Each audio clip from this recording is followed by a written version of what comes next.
गगन बधेगा पवन बधेगा, बहता जल बध जाएगा। धरा अनल सब मानव के गठरी में स्वयं समाएगा। प्रलय उसी दिन होगा जिस दिन सौर ऊर्जा खत्म हो जाएगा, जिस दिन सौर ऊर्जा खत्म हो जाएगा। हेलो दोस्तों, साइंस विजन मस्ती में आप लोग का स्वागत है।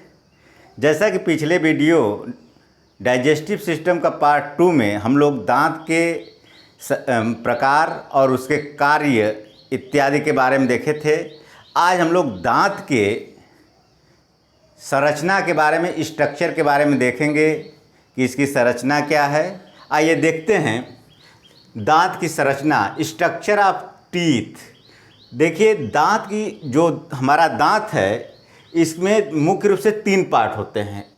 एक अपर पार्ट होता है जिसे क्राउन कहा जाता है, एक लोअर पार्ट होता है जिसे रूट कहा जाता है, और एक मिडिल पार्ट होता है जिसे नेक या गर्दन कहा जाता है। यानी कि एक ऊपरी दांत का अपर पार्ट, ऊपर का भाग क्राउन, बीच का भाग गर्दन, नीचे का भाग रूट कहलाता है। अब यहाँ पर ध्यान दीजिए, दांत के सबसे ऊपरी शिखर पर इनामेल का लेयर पाया जाता है। किसका लेयर पाया जाता है? इनामेल का स्तर या लेयर पाया जाता है। इसके ठीक नीचे डेंटिन परत पाई जाती है। यानी कि सबसे ऊपरी परत जो होती है इनामेल की बनी होती है और इसके अंदर डेंटिन परत बनी होती है। और ये देखिए गम्स है, ये मसूड़े में, ये दांत जो होता है मसूड़ा में धंसा हुआ रहता है, ठीक। और ये जो है आपका opening of root tip, opening of root tip हो गया।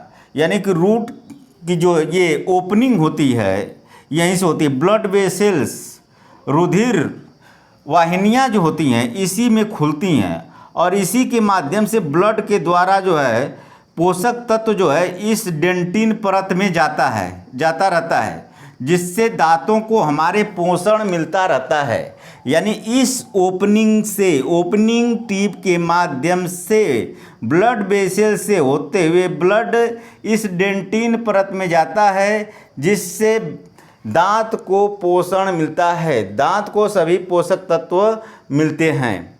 तो ये हो गया। अब यहाँ पर क्वेश्चन पूछता है कि हमारे शरीर का सबसे कठोर और मजबूत भाग कौन सा होता है? तो हमारे शरीर का सबसे कठोर भाग और मजबूत भाग की बात करें तो दांत का इनामेल होता है। दांत का इनामेल होता है, यानी कि यह सबसे कठोर भाग होता है।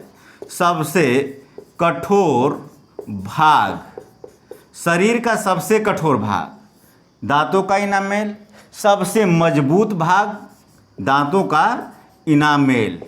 दांतों का कठोर पूछेगा तब भी और मजबूत पूछेगा तब भी दांत का इनामेल। जैसे प्रश्न पूछा शरीर का सबसे कठोर भाग या मजबूत भाग कौन सा होता है?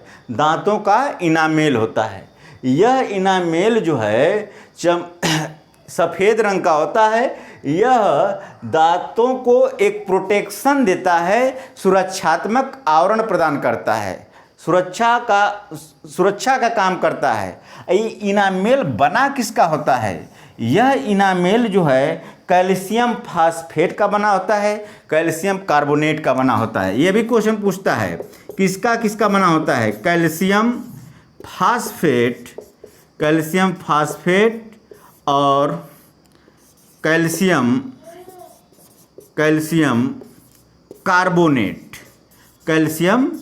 कार्बोनेट का बना होता है। अब इसके बाद देखिए, इसके संरचना से 2 क्वेश्चन मुख्य रूप से पूछे जाते हैं। एक इनामेल से क्वेश्चन उठाता है और एक डेंटिन से उठाता है। देखिए, आपको बताए थे डेंटिस्ट यानी कि दंत का स्पेशलिस्ट होता है, जो दांत का स्पेशलिस्ट होता है डेंटिस्ट कहा जाता है। यहीं से शब्द लिया गया है, डेंटिन से ही। डेंटिन परत जो होती है दांतों के ग्रोथ के लिए रिस्पॉन्सिबल होती है। डेंटिन परत भी कैल्शियम फास्फेट और कैल्शियम कार्बोनेट की बनी होती है। डेंटिन लेयर जो होती है यह दांत का 85% भाग बनाती है, लगभग 80% भाग बनाती है। दांतों का 80% भाग डेंटिन लेयर बनाती है और यह डेंटिन लेयर एक समय के बाद इसका ग्रोथ रुक जाता है। अब ऐसा नहीं है कि डेंटिन बढ़ता रहे, अगर डेंटिन बढ़ता रहेगा तो दांत जो है बढ़ते बढ़ते आगे की तरफ ऐसे निकल जाएगा, बाहर की तरफ निकल जाएगा, यानी एक समय के बाद डेंटिन का वृद्धि रुक जाता है, जिसके कारण से दांतों की वृद्धि रुक जाती है। अब एक क्वेश्चन पूछता है कि दांत के क्षरण के लिए कौन सी गैस जिम्मेदार होती है। देखिए, दांत के क्षरण के लिए अगर क्षरण की बात करते हैं, क्षरण के लिए कौन सी गैस जिम्मेदार होती है? फ्लोरीन। कौन सी गैस? फ्लोरीन। फ्लोरीन गैस की मात्रा अगर दांतों में अधिक होती है तो दांत में धीरे धीरे छेद होने लगता है, दांत में छिद्र होने लगता है, होल होने लगता है, और जब छेद होता है उसको कहा जाता है कैविटी। गांव देहात में लोग उसको खोड़िला बोल देते हैं, कहते हैं लोग खोड़िला हो गया है, यानी फ्लोरीन गैस जो है उसको क्षरण कर देती है, वहाँ के भाग को जो है छेद करके हटा देती है, जिससे वहाँ का भाग खाली हो जाता है। खाली भाग को कैविटी कहा जाता है और आम चाल की बोल भाषा में उसे खोड़िला के नाम से जाना जाता है। तो दांतों के क्षरण के लिए कौन सी गैस जिम्मेदार है? Fluorine gas. फ्लोरीन गैस की अधिकता से दांत का क्षरण होता है, दांत प्रभावित होते हैं। तो ये स्क्रीनशॉट ले लीजिए, फिर आगे बढ़ जाते हैं। अब इसके बाद हम लोग जीभ या टंग के बारे में देखते हैं।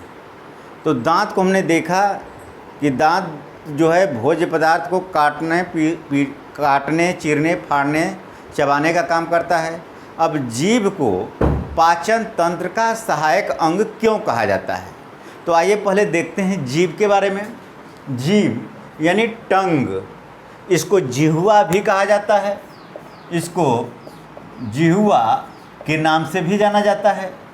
देखिए, जीभ जो होती है हम लोगों के माउथ कैविटी में हायोड बोन के द्वारा जुड़ी होती है। गले की जो हड्डी हायोड बोन है, अंदर के साइड यह हायोड बोन से जुड़ी रहती है। अगर ये हायोड बोन न होती तो पता चलता है जीभ बाहर की तरफ निकल जाती, जीभ क्या होती? बाहर की तरफ निकल आती। तो हायोड बोन जो है जीभ को अच्छी तरह से पकड़ी रहती है। जीभ से क्वेश्चन आपके कैसे बनते हैं, पहले इसके बारे में देखते हैं। जीभ एक मस्कुलर आर्गन है, मांसल आर्गन है। जीभ एक मस्कुलर आर्गन है, जीभ एक मांसल आर्गन अंग है। मांसल यानी हम लोगों की जीभ जो होती है केवल व केवल मांसपेशी से बनी होती है, इसमें स्केलेटन नहीं पाया जाता है, कोई कंकाल, कोई हड्डी नहीं पाई जाती है, इसलिए कहा गया है कि जीभ एक मस्कुलर आर्गन है। दूसरा इसमें क्वेश्चन पूछता है जीभ और क्या है? जीभ संवेदी अंग है। जीभ संवेदी अंग है।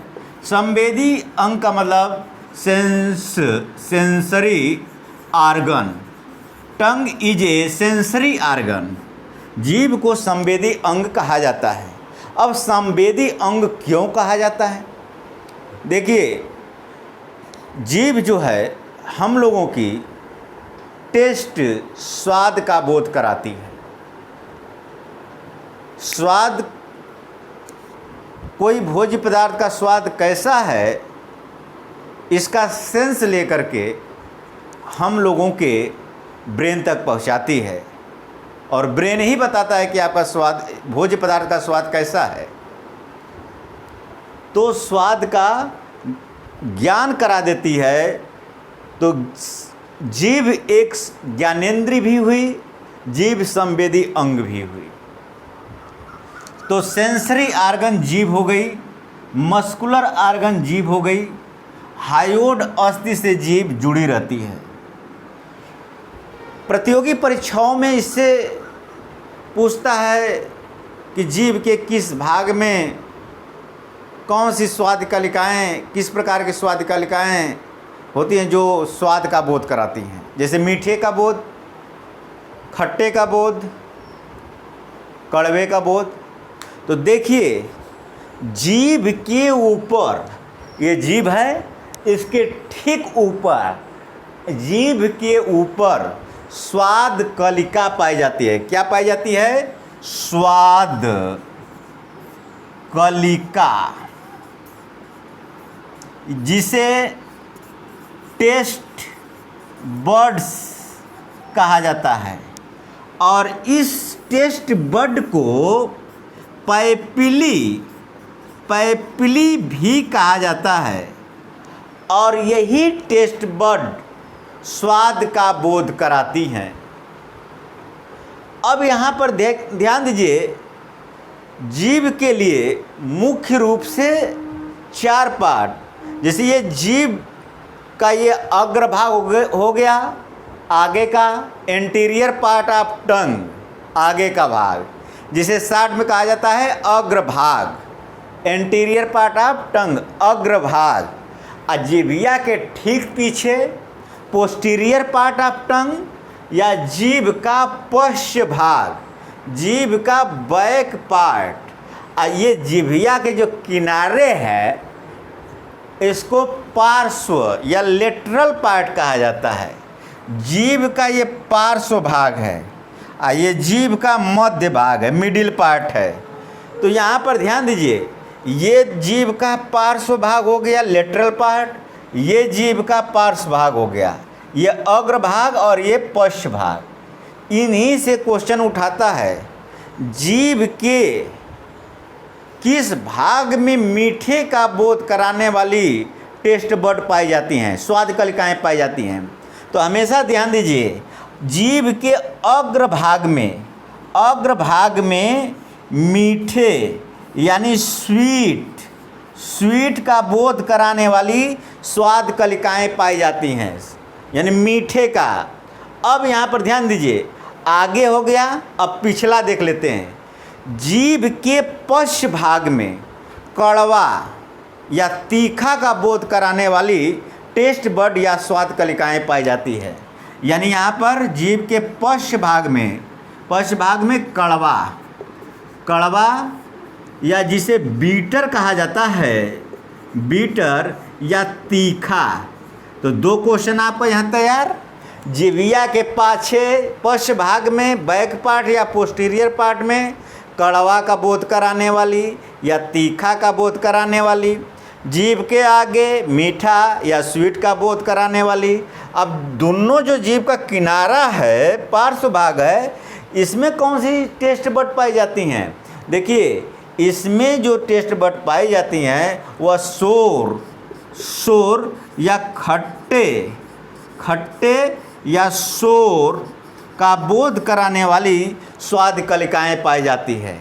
अब बचा अगला सिरा के पीछे, ये जीभिया का अगला सिरा है और इसके ठीक पीछे क्या है? ये जीभ का मिडिल पार्ट हुआ, ये जीभ का मिडिल पार्ट हुआ।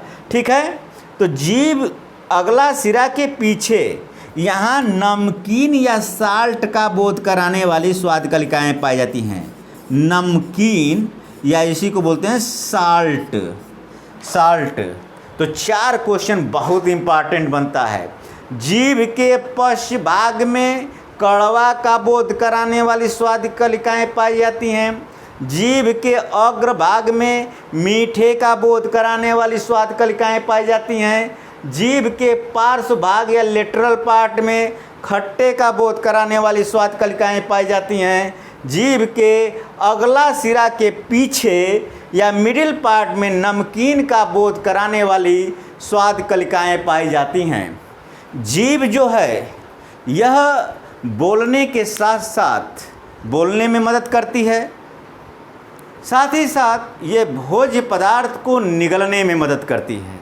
जब हम लोग भोज्य पदार्थ को माउथ कैविटी में, मुख गुहा में दांतों के द्वारा काटते हैं, चीरते हैं, पीसते हैं, चबाते हैं, इसके बाद जीभ जो है अपनी चपलता का प्रयोग करती है और भोज्य पदार्थ को अंदर ले जाने में मदद करती है। उसी को कहा जाता है निगलना। यानी भोज्य पदार्थ को निगलने में मदद करती है। इस कारण से जीभ को पाचन तंत्र का सहायक अंग या एसेसरी आर्गन के नाम से जाना जाता है। तो ये जीभ के बारे में रहा दोस्तों।